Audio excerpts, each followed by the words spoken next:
Hello friends, അപ്പോൾ നമ്മൾ light motion open ചെയ്തിട്ട് ഓരോ സെക്കൻഡിന് 2 ഇമേജ് ഇവിടെ ആഡ് ചെയ്തിട്ടുണ്ട്. അപ്പോൾ ഇതിലാണ് ഈ ട്രാൻസിഷൻ ചെയ്ത് കാണിച്ചു തരാൻ പോകുന്നത്. അപ്പോൾ അതിന് വേണ്ടി ഫസ്റ്റ് നമ്മൾ ഈ ലെയർ ഒന്ന് സെലക്ട് ചെയ്തിട്ട് എഫക്സ് സെലക്ട് ചെയ്യുക, ആഡ് എഫക്സ് സെലക്ട് ചെയ്യുക, ഡിസ്റ്റോർഷൻ ആൻഡ് റാപ്പ് സെലക്ട് ചെയ്തിട്ട് ഈ ഒരു ടൈൽസ് എഫക്സ് ഞങ്ങൾ സെലക്ട് ചെയ്തിട്ട് ഈ മിറർ ഇനേബിൾ ചെയ്തിട്ട് അതിൽ ഈ ക്രോപ്പിൻ്റെ വാല്യൂ 1.20 ആയിട്ട് നിങ്ങൾ സെറ്റ് ചെയ്യുക.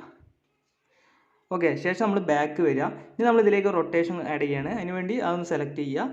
മൂവ് ആൻഡ് ട്രാൻസ്ഫോം സെലക്ട് ചെയ്തിട്ട് ഈ റൊട്ടേഷൻ സെലക്ട് ചെയ്തിട്ട് ഫസ്റ്റിൽ ഒരു കീ ഫ്രെയിം ആഡ് ചെയ്യുക, എൻഡിൽ ഒരു കീ ഫ്രെയിം ആഡ് ചെയ്യുക. എൻഡിൽ നിങ്ങൾ -180 ഡിഗ്രി ആയിട്ട് നിങ്ങൾ കൊടുക്കുക. ശേഷം നിങ്ങൾ കർവ് ഓപ്ഷൻ സെലക്ട് ചെയ്തിട്ട് ഏകദേശം ഈ ഒരു രീതിയിലായിട്ടൊരു കർവ് നിങ്ങൾ സെറ്റ് ചെയ്യുക. ശേഷം നിങ്ങൾ ഈ 3 ഡോട്ട് സെലക്ട് ചെയ്തിട്ട് ഈ ഒരു കർവ് നിങ്ങൾ കോപ്പി ചെയ്തെടുക്കുക. ശേഷം ബാക്ക് വരിക. നിങ്ങളൊരു സ്കെയിൽ ഓപ്ഷൻ സെലക്ട് ചെയ്യുക. ഫസ്റ്റിൽ ഒരു കീ ഫ്രെയിം ആഡ് ചെയ്യുക, എൻഡിൽ ഒരു കീ ഫ്രെയിം ആഡ് ചെയ്യുക. എൻഡിൽ നിങ്ങൾ ഏകദേശം ഒരു 3000 ആയിട്ട് നിങ്ങൾ സെറ്റ് ചെയ്യുക. അപ്പോൾ നിങ്ങൾക്ക് എത്ര വേണമെങ്കിലും കൊടുക്കാം, അതൊന്നും കുഴപ്പമില്ല. ശേഷം നിങ്ങൾ ഈ ഒരു കർവ് ഓപ്ഷനിൽ വന്നിട്ട് ആ ഒരു കർവ് നിങ്ങളിവിടെ പേസ്റ്റ് ചെയ്യുക. ശേഷം നിങ്ങൾ ബാക്ക് വരിക. ഇനി കഴിച്ച് നിങ്ങൾ ഇതിലേക്ക് ചെയ്യേണ്ടത് ഒരു ഓഫ്സെറ്റ് എഫക്റ്റ് ആഡ് ചെയ്യലാണ്. അതിന് വേണ്ടി എഫക്ട് സെലക്ട് ചെയ്യുക, ആഡ് എഫക്ട് സെലക്ട് ചെയ്യുക. അതിൽ നമ്മൾ ഈ ഒരു മൂവ് ആൻഡ് ട്രാൻസ്ഫോം സെലക്ട് ചെയ്ത് കഴിഞ്ഞാൽ ഓഫ്സെറ്റ് എന്നാണ്. ജസ്റ്റ് സെലക്ട് ചെയ്തിട്ട് ഈ ഒരു സ്റ്റാൻഡേർഡ് സെറ്റിംഗ്സ് നിങ്ങൾ സെലക്ട് ചെയ്യുക. ശേഷം നിങ്ങൾ ഈ ഒരു ഓഫ്സെറ്റിൽ വൈൻ്റെ വാല്യൂ നിങ്ങൾ സെലക്ട് ചെയ്തിട്ട് ഫസ്റ്റിൽ ഒരു കീ ഫ്രെയിം ആഡ് ചെയ്യുക, എൻഡിൽ ഒരു കീ ഫ്രെയിം ആഡ് ചെയ്യുക. എൻഡിൽ നിങ്ങൾ ഏകദേശം ഒരു 1000 ആയിട്ട് നിങ്ങൾ സെറ്റ് ചെയ്യുക.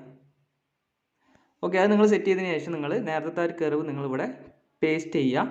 ശേഷം ബാക്ക് വന്നിട്ട് ഈ ഫേദർ എന്നാണ് അത് ജസ്റ്റ് നിങ്ങൾ ഫുള്ളായിട്ട് ഇട്ട് കൊടുക്കുക. ശേഷം നിങ്ങൾ ബാക്ക് വരിക. നിങ്ങൾക്ക് ഫൈനലായിട്ട് ഇതിലേക്ക് എഫക്റ്റ് ആഡ് ചെയ്യേണ്ടത് എഫക്ട് സെലക്ട് ചെയ്യുക, ആഡ് എഫക്ട് സെലക്ട് ചെയ്യുക, ബ്ലർ സെലക്ട് ചെയ്യുക. അതിൽ നിങ്ങളൊരു മോഷൻ ബ്ലർ സെലക്ട് ചെയ്തിട്ട് ഈ ഒരു സ്റ്റാൻഡേർഡ് സെറ്റിംഗ് സെലക്ട് ചെയ്തിട്ട് അത് നിങ്ങൾ ഏകദേശം ഒരു 1.80 ആയിട്ട് നിങ്ങൾ കൊടുക്കുക. ശേഷം നിങ്ങൾ ബാക്ക് വരിക. ഇനി നിങ്ങൾ ചെയ്യേണ്ടത് ഈ ഒരു എഫക്റ്റ് നിങ്ങൾ സെലക്ട് ചെയ്തിട്ട് ഈ ഒരു ഓഫ്സെറ്റ് എഫക്റ്റ് ഉണ്ടല്ലോ അത് ജസ്റ്റ് ഒന്ന് ഹോൾഡ് ചെയ്തിട്ട് ഈ ഒരു ടൈൽസ് എഫക്റ്റിൻ്റെ മുകളിലായിട്ട് നിങ്ങൾ സെറ്റ് ചെയ്യുക. അപ്പോഴാണ് ആ ഒരു ടൈൽസ് എഫക്റ്റ് വർക്ക് ചെയ്യുള്ളൂ. ശേഷം ബാക്ക് വരിക. അപ്പോൾ ഇതിലുള്ള പരിപാടി കഴിഞ്ഞു. ഇനി നമ്മൾ നേരെ ഇതിൻ്റെ ഓപ്പോസിറ്റ് ഇതിൽ ചെയ്യണം കേട്ടോ. അതിന് മൂവ് ആൻഡ് ട്രാൻസ്ഫോം വന്നിട്ട് ആദ്യം നമ്മൾ ഈ റൊട്ടേഷൻ സെലക്ട് ചെയ്തിട്ട് ഫസ്റ്റിൽ ഒരു കീ ഫ്രെയിം ആഡ് ചെയ്യുക, എൻഡിൽ ഒരു കീ ഫ്രെയിം ആഡ് ചെയ്യുക. ഫസ്റ്റിൽ നിങ്ങൾ 180 ആയിട്ട് നിങ്ങൾ കൊടുക്കുക. നേരത്തെ നിങ്ങൾ -180 ആണ്, ഇത് നിങ്ങൾ 180 ആയിട്ട് കൊടുക്കുക. ശേഷം നേരത്തെ ആ കർവ് ഇവിടെ പേസ്റ്റ് ചെയ്തിട്ട് അതൊന്ന് ഓപ്പോസിറ്റ് ആയിട്ട് സെറ്റ് ചെയ്യുക. ഓക്കെ, അപ്പോൾ അത് കഴിഞ്ഞു. ശേഷം ബാക്ക് വരിക. ഇനി സ്കെയിൽ ഓപ്ഷനിൽ വന്നിട്ട് നിങ്ങൾ ഇതുപോലെ തന്നെ ഫസ്റ്റിൽ ഒരു കീ ഫ്രെയിം ആഡ് ചെയ്യുക, എൻഡിൽ ഒരു കീ ഫ്രെയിം ആഡ് ചെയ്യുക. ഫസ്റ്റിൽ നിങ്ങൾ ഏകദേശം ഒരു 3000 ആയിട്ട് നിങ്ങൾ സെറ്റ് ചെയ്യുക. ശേഷം നിങ്ങൾ നേരത്തെ ഒരു കർവ് നിങ്ങൾ ഇവിടെ പേസ്റ്റ് ചെയ്തിട്ടാവുന്നു ഓപ്പോസിറ്റ് ആയിട്ട് സെറ്റ് ചെയ്യുക. ഓക്കെ, അപ്പോൾ അത് കഴിഞ്ഞു കേട്ടോ. ശേഷം പുറത്ത് ക്ലിക്ക് ചെയ്യുക. ഇനി നിങ്ങൾ എന്താ ചെയ്യേണ്ടത് വെച്ച് കഴിഞ്ഞാൽ ഇതിലുള്ള ഈ ഒരു എഫക്ട്സ് ഒക്കെ നിങ്ങൾ ജസ്റ്റ് കോപ്പി ചെയ്തെടുക്കുക.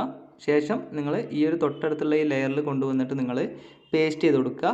ശേഷം നമ്മൾ ഈ ഒരു ഓഫ്സെറ്റിൻ്റെ കീ ഫ്രെയിം നമ്മൾ ജസ്റ്റ് ഒന്ന് എഡിറ്റ് ചെയ്യേണ്ട ആവശ്യമുണ്ട്. അതിന് വേണ്ടി നിങ്ങൾ ഈ ഒരു ഫസ്റ്റിൽ കാണുന്ന കീ ഫ്രെയിം നിങ്ങൾ ഏറ്റവും എൻഡിലും എന്താ പറയുക ഏറ്റവും ലാസ്റ്റിൽ കാണുക ഫസ്റ്റ് ഫ്രണ്ടിലായിട്ട് ഓപ്പോസിറ്റ് ആയിട്ട് സെറ്റ് ചെയ്യുക. ശേഷം നിങ്ങൾ കർവ് ഓപ്ഷൻ വന്നിട്ട് ആ ഒരു കർവ് ഇവിടെ പേസ്റ്റ് ചെയ്തിട്ട് ആ ഒരു കർവ് ഓപ്പോസിറ്റ് ആയിട്ട് സെറ്റ് ചെയ്യുക. അപ്പോൾ ഇത്രയും ചെയ്താൽ തന്നെ നമ്മളെ ഈ ട്രാൻസിഷൻ നമുക്ക് വളരെ അടിപൊളിയായിട്ട് നമുക്ക് കിട്ടുന്നതാണ്. കണ്ടില്ലേ? അപ്പോൾ ഇത്രയേ ഉള്ളൂ, സിമ്പിളായിട്ടുള്ള ട്രാൻസിഷനാണ്. അപ്പോൾ എല്ലാവരും ട്രൈ ചെയ്ത് നോക്കുക.